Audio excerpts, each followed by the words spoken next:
Jai Hind to all. This is Akanksha Shukla from Information Technology Department. Today I am going to discuss one of the topic of human computer interface subject. The topic is human interaction speed and the basic business functions. Before starting or before move on to the main point, I want to define some human characteristics in design so that the topic will be more clear or more obviously planned or clear to you all. That's why some slides will contain the content of human characteristics in design. These are the some human characteristics in designs are perceptions. What are the memories? Basically, the two kinds of memories are going to be discussed. First is a short term memory and the second one is long term memory. What are the visual activities, what are the phobias, what are the peripheral visions, sensory storage, the information processing, learning skills and individual differences. So these are some human characteristics while designing the interactions or while designing the human interactions. Some human characteristics must need to be kept in mind. Now, one most important characteristic is memory. So the first one is the short term memory, which has its limit defined. Okay. Second one is knowledge, experience, what is the familiarity, which governs the size of the chunks or which defines the complexities of the chunks, which can be recalled or which can be called again and again. Basically the short term memory or short memories last for 15 to 30 seconds only, and comparatively with short term memory, the long term memory is thought to be unlimited. And in terms of human active vocabulary, we have 2000 to 3000 words, and the passive vocabulary of the human beings are about 100,000. So our power of recognition is much better than our power of recall. In terms of, if we are talking in terms of memory, then our power of recognition is much better than our power of recall. Now the next characteristic is visual acuity. The visual activity or visual acuity basically defines the capacity of the eye to resolve the details. Okay, suppose I am standing here and my eye can view the can view the objects which is somehow at distance of 1 kilometer or at distance of 0.5 meters. Okay, so basically the visual acuity defines the capacity of the eye that resolves the objects at a particular distance. Okay, so visual acuity is basically half of the distance of 2.5 degrees from the point of eye fixation. Basically, if in terms of degrees or in terms of diameters, if we talk about, then a 5-degree diameter circle which centered around the eye fixation character on a display has been recommended as the area near that character only. Now next one is foveal and peripheral vision. Basically the foveal vision is used to focus directly on something. When we are focusing directly on something, then that vision is known as the foveal vision. Means if we are focusing on the screen, that vision is known as foveal, because I am directly focusing on the screen only. Okay, just like I am focusing on the heading foveal and peripheral vision only. So if we are viewing or if we are focusing only on that topic or only on that heading, then that is known as the foveal vision. But if you are talking about the surroundings of that particular topics, okay, so if you are talking about important human characteristics and designs and the subheadings of that particular point of that particular heading, then that vision is somehow known as peripheral vision. Means we are not focusing on that particular object, we are focusing on the surroundings or on the things which are surrounded to that particular object. So basically two kinds of visions are here, foveal and peripheral. When we are focusing directly on something, then that is known as foveal, and when we are sensing anything in the area which is surrounding where we are looking, then that is known as the peripheral vision. The next one is sensory storage. So it is just like a buffer where automatic processing of information is collected from our senses takes place. Now information processing, at higher level, at lower level, in both the levels the information can be processed. So this is also one of the human characteristics while designing the human interface. What is the mental model? Basically, a mental model is simply a representation of the person's or of a human being or a individual's current understanding of something. Suppose there is a marker. If we are having a marker, then what a person assumes for that particular object, what is the understanding of that human or of that individual regarding that particular object is somehow or is something like mental model. So what are the things we experiences in our previous lives, or whatever the experiences we got from the previous things, so as per experiences we build a mental model for that particular thing or for that particular object. So as a result of our experiences and of our culture, we develop the mental models of the things, of the objects, of the people whom we interact with. Okay, so the key to forming the mental model is design consistency only. Next one is learning. The people prefer to be active, to explore and to use the trial and error approaches. So people are very sensitive even to the minor changes also. So how the perceptions of learn that information. So this perception of having to learn a lot of information is enough to keep people from using the system. So be consistent in your design. Allow the skills which acquired in a situation to be used in another somehow like it. What are the various skills? Okay, so basically the each human being has its goals to perform the things skillfully. So how the particular person is skilled in that particular field or in designing, so it is also one of the human characteristics. Individual differences, knowledge experiences in terms of computer literacy, in terms of system experiences, application experiences, task experiences, education part, reading level, typing level, native language. So these are also human characteristics. Job and task also. Psychological characteristics also comes inside this topic only. In physical characteristics, we can say that what is the gender, age, handedness, physical handicaps, means it depends on the physical characteristics of the individual. Now, some points of the human considerations are explained in detail here. Now, I will move on to my exact or my current topic, that is human interaction speeds.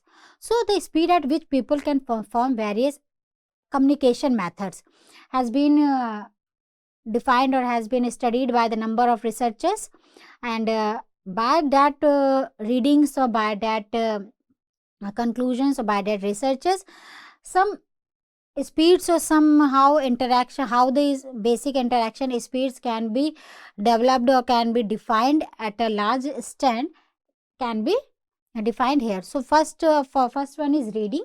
The average adult reading English prose in the US has a reading speed in the order of 250 to 300 words per minute. The proofreading text on a paper has been found to occur about 200 words per minute, and on a computer monitor it would be a 180 words per minute. So as per researchers or as per studied in this in this content, the reading speed of a human is described here only. Okay, so simply if a individual of if a average adult is reading the English prose in the US, so he or she must have a reading speed in the order of 250 to 300 words per minute only. Proofreading text on paper had 200 words per minute reading speed, and if we are reading from a computer monitor, then the speed would be 180 words per minute only. One technique that has dramatically increased the reading speed is called rapid serial visual presentation, or RSVP. We can also, the short form of this technique is this. In this technique, what happens, the single words are presented one at a time in the screen, in the center of a screen, and new words continuously replace the old ones at a rate set by the reader. Okay, so if a person is having a low reading speed, then he or she can use this technique to increase their reading speed.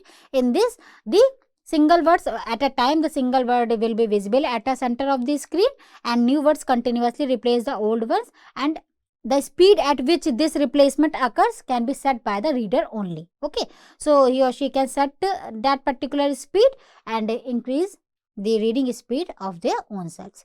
For a sample of people whose paper document reading speed was 342 words per minute, the single words were presented on a screen in sets at a speed sequentially varying from 600 to 1600 words per minute.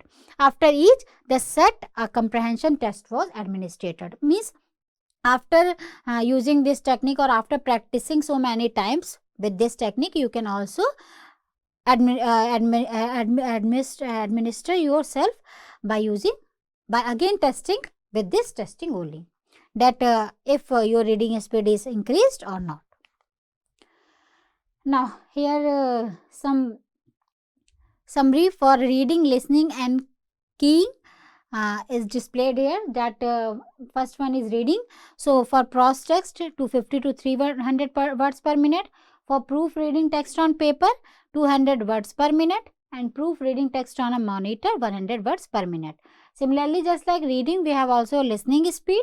So if you are speaking to a computer, then 150 to 160 words per minute, and after recognition corrections, it would be a 105 words per minute also.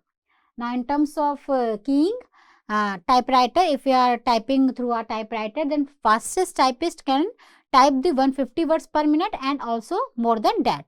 Average typist can type the 60 to 70 words per minute. If you are typing through a computer, then transcriptions 33 words per minute, in compositions 19 words per minute. If you are two finger typist, then if you are typing through the help of your memorization, then memorized text you can type would be 37 words per minute, and if you are copying the text, then the 27 words per minute you can type. If your medium is hand printing, then in terms of memorized text, you can type the 31 words per minute, and in copying text you can have 22 words per minute. Now the next one is how to understand the business functions.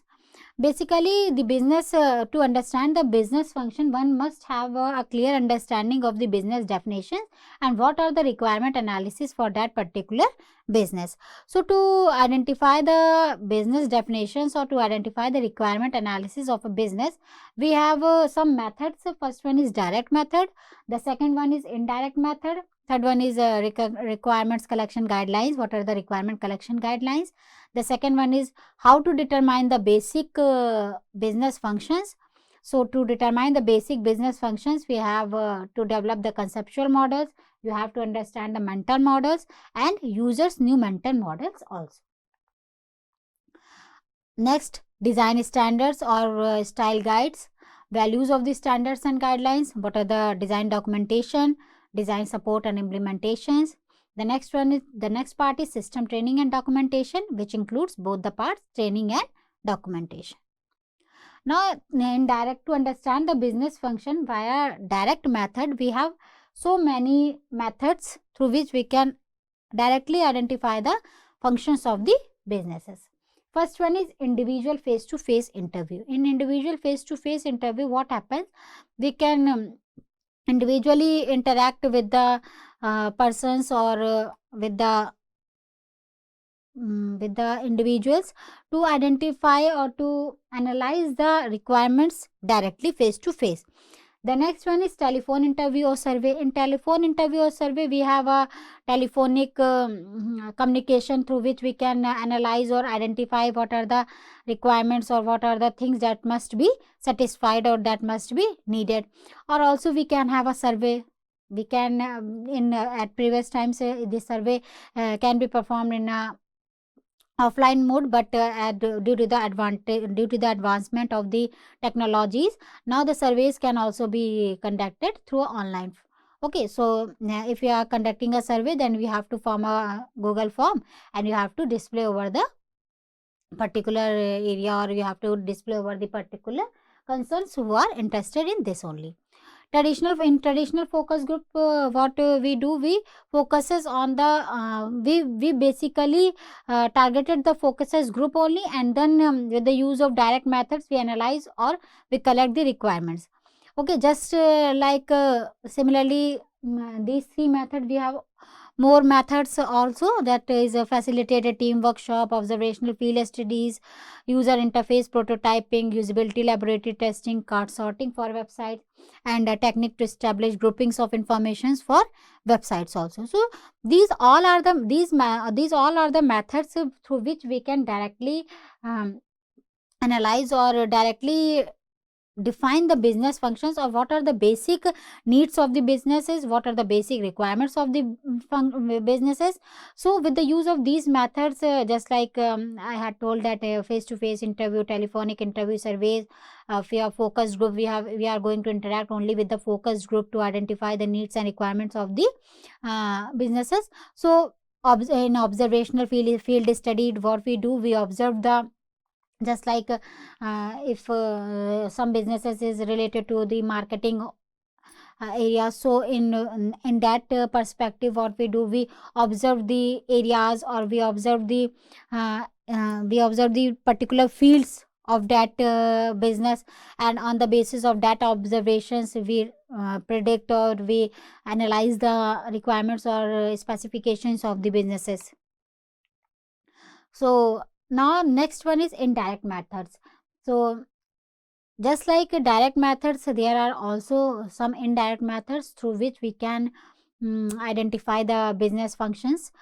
First one is MIS intermediary, second one is paper survey or questionnaires, the third one is electronic survey or questionnaires, electronic focus group, marketing and sales, support line, email or bulletin boards, user groups, competitor analysis, system testing, and so on. So these all the methods are indirect methods, which cannot in these methods we are not directly communicating or directly contacting to individuals. We are interacting through a medium only.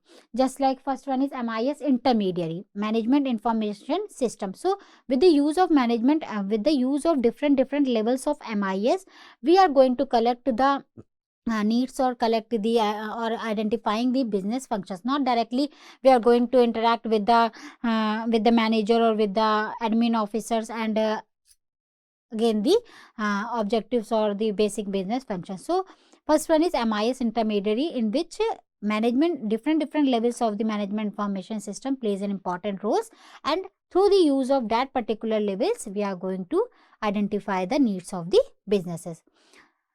Just like in marketing and sales also, we are going to check the previous last year records, or last year surveys, or last year predictions, or sorry, last year, based on the last year marketing or sales, we predict the current status also. Okay, so based on the previous history or previous data records, we are going to predict the current one. Okay. Now, how to determine the basic business functions? So some major system functions are listed and described here, in which we include the critical systems also, just like including critical systems, inputs and outputs also. Basically, for a particular or for any system, we have three things mainly in perspective. First one is input, the second one is what are the overall process of that particular design system, and what is the output. So the flowchart of major functions is developed also, and the process the developer will use is summarized as follows. First of all, what we have to do, we have to gain a complete understanding of the user's mental model, which is based upon the user's need and the user's profile. Then the next one is user task analysis. Then the third one is develop a conceptual model of the system, which is based upon the user's mental model also. So here we are what we can see, that the user's mental model plays a very important role in developing the conceptual model of the system also, because to develop a conceptual model of the system, we have to, first of all, we have to prepare the user's mental model. So user mental model plays a very important role. We have a complete understanding of the user mental model, and which the user mental model is based upon the user's needs, and whatever the user's profile is also, and whatever the user task, we have to analyze also that part also. Okay, now this includes the two things, what to define the objects, and the second one is developing the metaphors. Now here comes a word, developing metaphors. Objects is clear to all, because in the OOPS object oriented systems we have a clear understanding of class and objects, but this word metaphor is need to be clear in more things. So what we see that what are the metaphors? Basically the metaphors are used in SCI as a vehicle which is used for representing or developing the designs also. So what we can conclude that it is just like a mapping process from a familiar objects to a unfamiliar objects, and also it provides a framework to familiarize an unknown concept through a mapping process, because as is it's as in the it's as in its definition it is written that it is a mapping process from a familiar object to an unfamiliar object. So whenever we are going to map the familiar object to an unfamiliar object, then whatever the part is unknowing, okay, so if we are going to match that unknown part to a known part, then somehow we can be able to understand that unknown part also. So that's why here it is written that it provides a framework to familiarize an unknown concept through the mapping process also. Basically the metaphors are the fundamental concepts or terms or images through which the information is easily recognized and understood and remembered as per Marco's definition. The main goal of interface metaphors is to design the products in such manner that helps to understand the things easily and more understandable manner.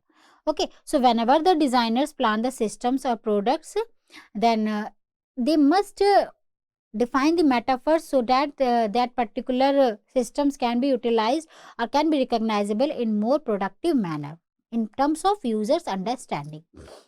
The interface metaphors are the essential parts of the designing product also, in order to be the product or service easily recognizable, easily understandable and remembered more quickly and more easily manner. Okay, so the interface metaphors are the essential part of designing product in order to be the product service recognizable, understandable and have the users to remember it.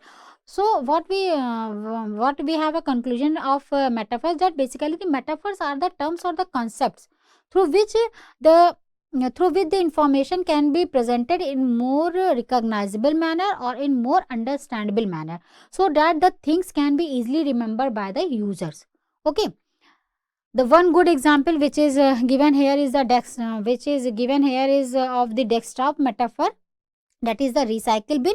So whatever what is the image of the recycle bin, we can have recall that particular image, that we have a circle in which two arrows are representing, one is say in cyclic manner and the other one is acyclic. So whatever the things or whatever the images or whatever the terms or whatever the concepts we are using to identify or recognizing the objects, that is known as the metaphors. Means it is a kind of a technique or a vehicle which is used to represents or which is used to develop the designs. Okay, so the recycle bin, it can be empty or it can be full. So basically this is one of the best example of the metaphor. One of the next positive example of the metaphor, we can say that the computer feedback, which is going to be presented continuously. Suppose for example, when we are going to copy one content from one folder to another folder, then what we see that over the desktop there is a one folder here and the one folder is here showing two folders, and the contents of folder 1 is going to be copied from here to here. So we can see it particularly, or we can see it clearly into the window boxes or over the screen, that the content is moving from a current folder to the desired folder. So this kind of information which is providing this time whenever we are going to copy the content from one folder to another. So if this process basically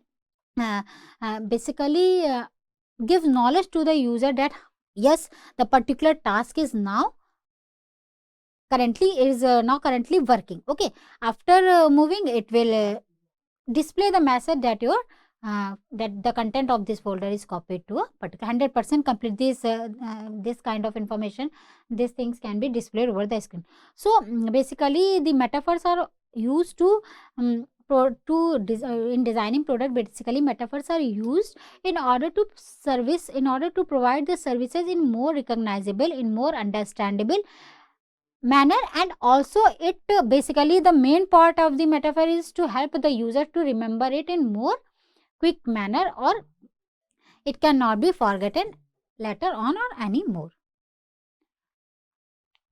That's all. Thank you.